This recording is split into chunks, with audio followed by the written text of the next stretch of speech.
Good afternoon, everybody. It's Lynn, the Leather Bag Lady. How are you all today? It has been a moment for me to get organized enough to do this video. Now, I've got a little stand here that my son bought me quite some time ago. So a different view for today, but we will get to that after today's bag. So, this is today's bag. The company is Monsac, and in this particular bag is a Monsac original. I presume they have different divisions. So it is this beautiful mahogany brown woven leather. Does have feet with the Monsac emblem on it.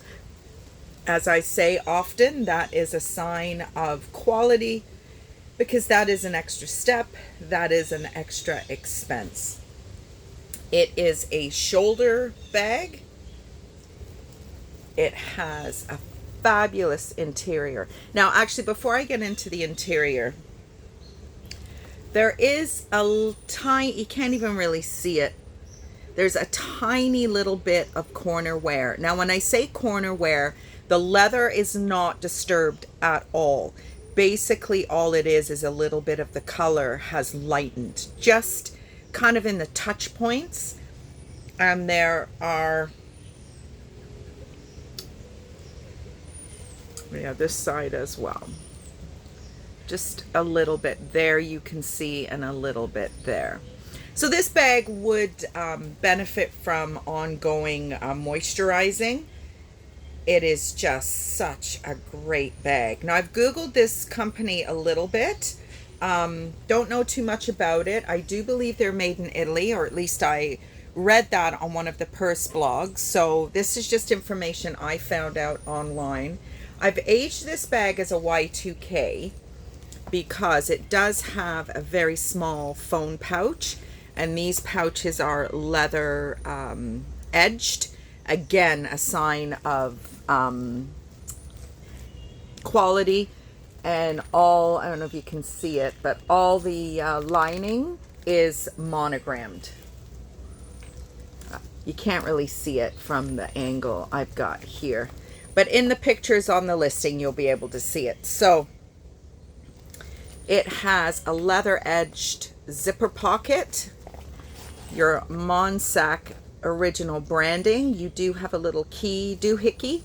There is a divider in the middle that has a pocket, like a zippered compartment, and then you have your foam pouches, and if that is indeed what it is. I've aged it as a Y2K bag. It's kind of in keeping with that very structured. Liz Claiborne had a bunch of these kind of shaped bags out in the late 90s, early 2000s. So it's a great bag, certainly a shape and a size that I would gravitate towards. It's got a great base on it. It's going to stand up. You're not going to have to fuss with it if you need to get in and get your items. It does have a zipper across the top. That little leather zipper pull is monogrammed as well. Again, all extra steps that these companies don't need to take. So that is today's bag. So let's have a little bit of a chit chat about what's been going on in the Leather Bag Ladies world. So the house is gone. The shed is gone. I'm hoping to do a shop at the shed this evening. When I'm finished here, I'm going to do the listings for the shop at the shed, and then I'm going to go down to the library later and update the listings, because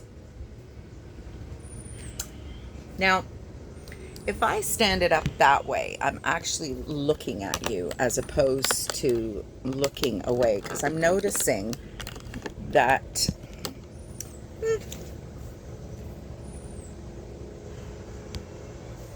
a little better. I don't know what I did there, but anyway. So last Friday, the house closed. We have been working like crazy people. I've got a cold sore happening in here. the sun's starting to come out. It's humidex 37 degrees right now. The sun isn't out. That's the only saving grace. The gazebo here, I finally managed to clear half of it in order to be able to do my videos and such, because there is just no room in the trailer, which, there's the trailer. I am loving living here. I wasn't sure how I would feel about it full time. Last year we thought that, Pius is calling me, but I'm not going to answer him because I finally got to this and I'm going to finish it. Last year we decided that we weren't sure how we would feel about being here all week. We thought it would maybe take away from some of the escape of the weekend. And probably last year that was true. But this year, I mean, we literally have been at the trailer since the park opened. So we are pushing 8-9 weeks now. And I didn't think it was that long. But we're loving it. Loving it. It's been stressful. You know, the first month we were here, we were back in Nova Scotia for Pius's aunt's funeral. We were trying to figure out whether we were going to buy the modular home in Freelton, which we ultimately pulled out of. Then the decision was, do I still sell my house? Very stressful situation, just because the housing market is insane in Ontario. And we figured if we sold the house, then we would not have the option to buy another house. But the reality is, after 9 weeks in the trailer, I don't want to buy another house. Not right now, anyway. I don't want the roof repair. I don't want the gutter clean out. Yes, there is maintenance at the trailer, but it feels more manageable to me. Now, the trailer was a disaster since we moved out. The house actually closed last Friday, but we pretty well had moved out the Wednesday, Thursday, Friday the week before, because Pius went off to Halifax for a week with his job, which was a tricky situation, but that's what happened. And I would just go to the house every day, load up the car, bring it back here, and then try and figure out where to put it. So Pius ended up getting home quite early in the day on Sunday, and he went to work. And he has a gift for being able to pack things. I guess maybe it's his trucker background or just an innate gift he has for spatial knowing that that'll go there and that'll go there. And I mean, mind you, we don't know where anything is. Well, he kind of knows what's going on in the shed, but in the storage unit, forget it. So things have kind of changed a little bit. We are enjoying this way more than we thought, as I said, and we're enjoying it during the week way more than we thought. The weekends, we just finished with Canada Day, and it was insane up here. Way too many people and noisy and loud, and I don't know, are we just getting old? Maybe we are. But we said we need a trailer to get away from our trailer on the weekends. But anyway, this is where we are. We're not sure what we're doing. We're just not sure. Depending on where Pius goes for work. There's some crazy stuff happening at his company right now, so he's not sure that there's much of a future there anymore. So he's just kind of, we really did think we were maybe going to the East Coast, but I'm not ready.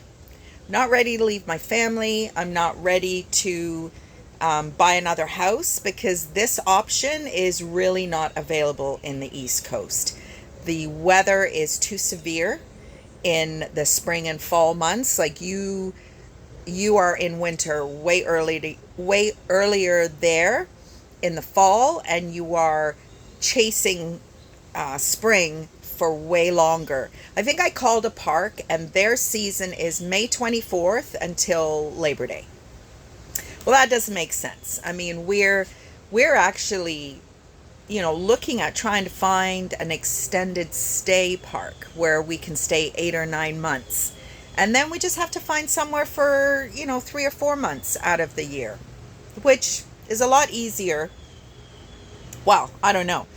I haven't even started to look yet. There's a couple of places that I do recall during COVID allowed people to stay over the winter, like snowbirds who couldn't get to the US. Whether or not they're still doing that, I don't know. But we're going to have to make a decision fairly soon. I would say we would need to secure something for the winter months by sometime next month. So we will get on that for sure. But the relief when that house sold last Friday. I was at the beach in Port Dover. If you are from our neck of the woods, Port Dover is world renowned for its Friday the 13th bike days. I think there's one in September this year. Sometimes they're in the winter, and some people do still brave the elements, but not this chickie.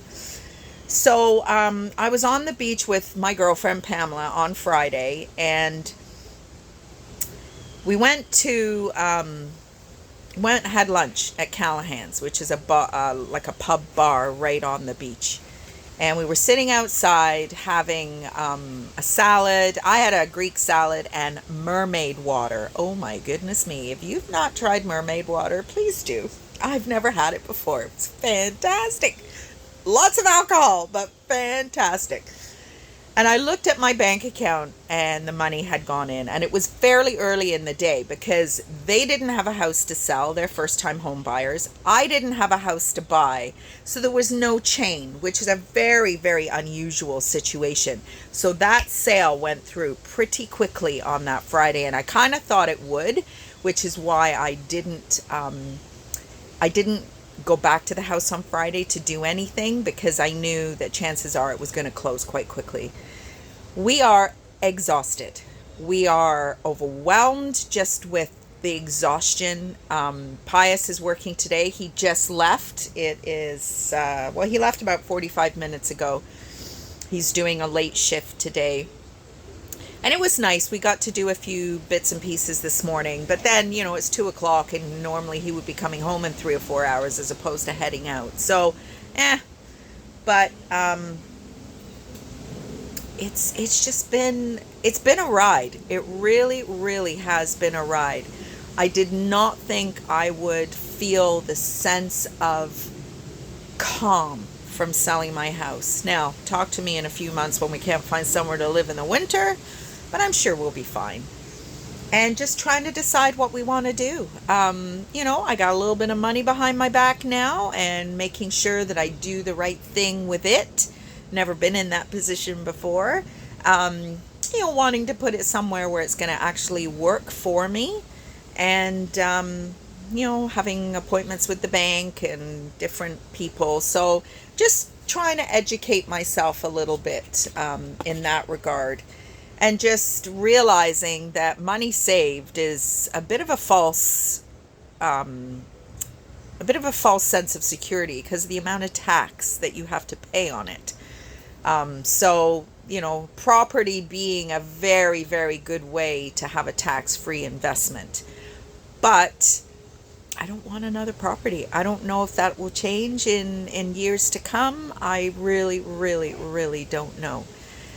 So hopefully I'll be able to get a little bit more regular with my videos. Still trying to set the trailer up to be able to store some bags.